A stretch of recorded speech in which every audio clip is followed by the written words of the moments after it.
All right, so how this real estate mogul, Cash Jordan, has been breaking the internet, getting millions and millions and millions of views. And I'm talking about hundreds of thousands of views in the first 2 days, in the first 1 day. Anyone with all of these views is not by surprise. They dominate the industry that they're in. He always has a banger intro that will definitely keep your attention.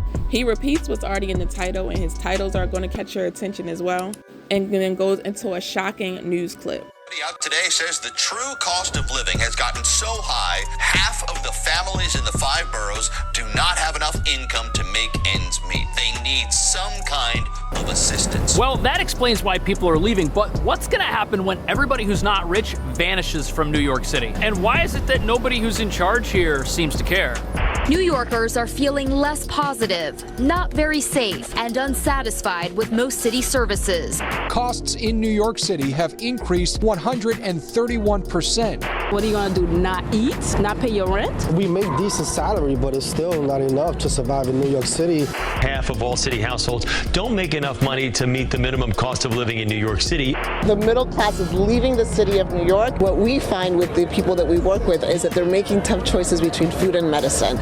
Just 37% of New Yorkers felt safe in their neighborhoods, down from 50% in 2017. And only 11% feel the government is spending tax dollars wisely. All those things that New Yorkers believe that are important, the report says that we are on the right track. All right, so Jordan Cash is a real estate mogul out of New York City. When he started, he was just making content about, the apartments that he was renting or condos that he was selling. But he definitely wasn't getting views like he's getting right now. So he definitely switched up his content to maximize on his views so he can maximize on his actual business.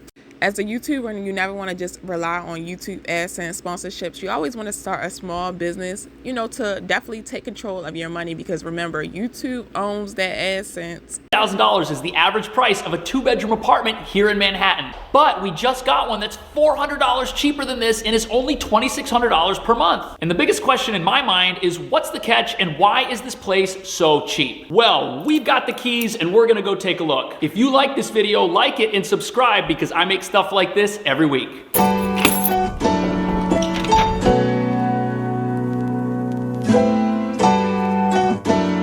Jordan Cash started making thumbnails like this, the typical thumbnail that everybody does. Then he switched to something like this, which blew up his channel. People want to know, why is he just posting this day? Still uncomfortable bench. It's simple. In thumbnails, you're competing against other creators. You want to have yours be the best.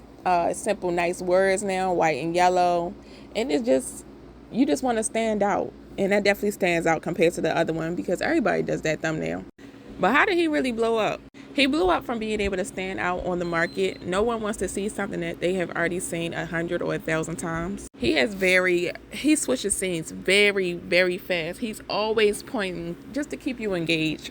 Isn't that cool? You can look down here, see the street, take in the views. It's definitely a beautiful park. If you're ever around here, you should come out here and walk on it and sit on it. And from time to time, they will put in very bizarre art installations, like this pink tree, which probably symbolizes something. Also of note, this is a private park and it does close at a certain point. So it's not like Central Park where you should expect to be able to go in and leave at any point you want. Check out these hostile bleachers. Maybe it's modern, maybe it's futuristic, but it's not exactly comfortable. And there's about as much legroom here as Spirit Airlines will give you. I don't think you could stay here for a very long period of time. And maybe that's the point. But what if a group of people went to a place that was filled with hostile architecture here in New York and tried to stay there? What would happen? That's what we're gonna go find out.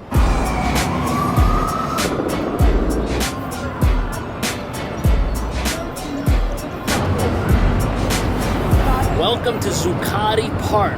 He makes sure to always put the words on the screen as well, to always keep their viewers' attention, and always switch scenes very, very quick, because the viewers' attention span is very, very short, of course, because of TikTok now.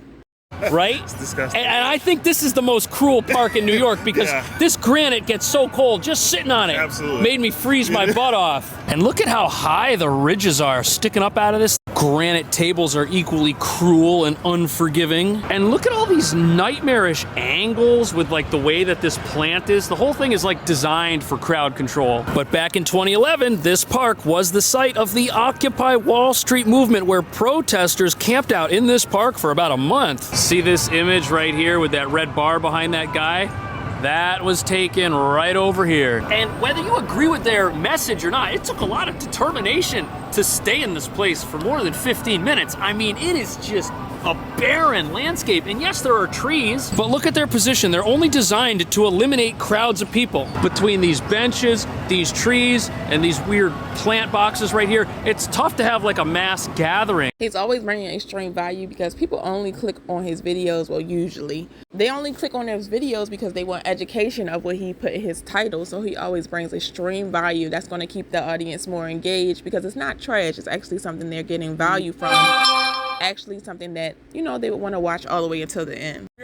This ridge right here is going into my spine, and that's on purpose, and this is called hostile architecture. And critics of hostile architecture say that usually these types of installations are cruel and unnecessary because they target the needy. And we're gonna look at a whole bunch of examples of this. Subway benches that serve no purpose, a train station designed to make you go crazy, and several parks that look nice, but were designed to be so uncomfortable that you'll leave after 5 or 10 minutes, and they're all here in New York. Now, hostile or defensive architecture consists of public installations like this, which are designed to do one thing while preventing another thing. This right here is a normal uncovered subway grate, and in the wintertime when it's cold out, someone with nowhere to go might want to use an area like this to help keep warm, because warm air comes out of here. And right now, New York City is experiencing record homelessness. And lately, both private developers and the city have been building all sorts of things like this, but they've got to be really sneaky about it, because when I found out what these were, it made me pretty uncomfortable to realize that they were specifically designed to stop people who have nothing from staying warm in the wintertime. Jordan Cash posts every day to every other day to maximize on his profits. When you only posting once a week or once a month, unless you have massive viewers, like if you're like a Mr. Beast, then of course. And Jordan Cash does get massive views. He gets an average of 600,000 views per video, which that's very, very good.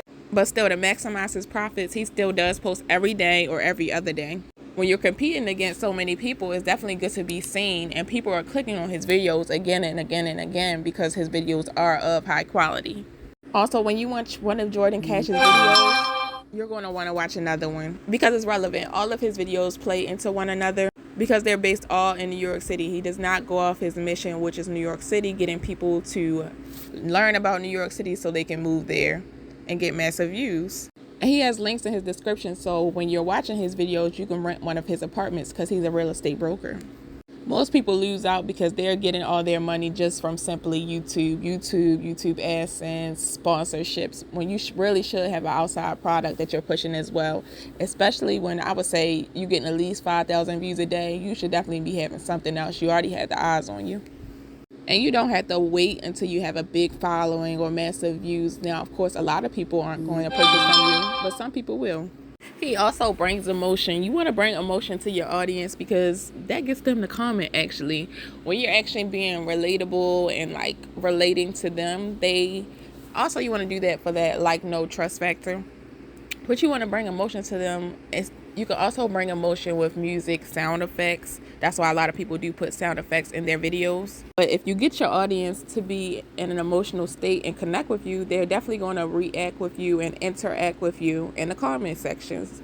That's why you see a lot of people, sometimes they'll have a lot of comments because they're intriguing their audience so much, the audience wants to comment. They don't just have 10 comments, they might have 900 comments. And at that point, you are winning because YouTube sees that as a good channel, especially if you have high watch time and a high click-through rate. YouTube won't push out your video.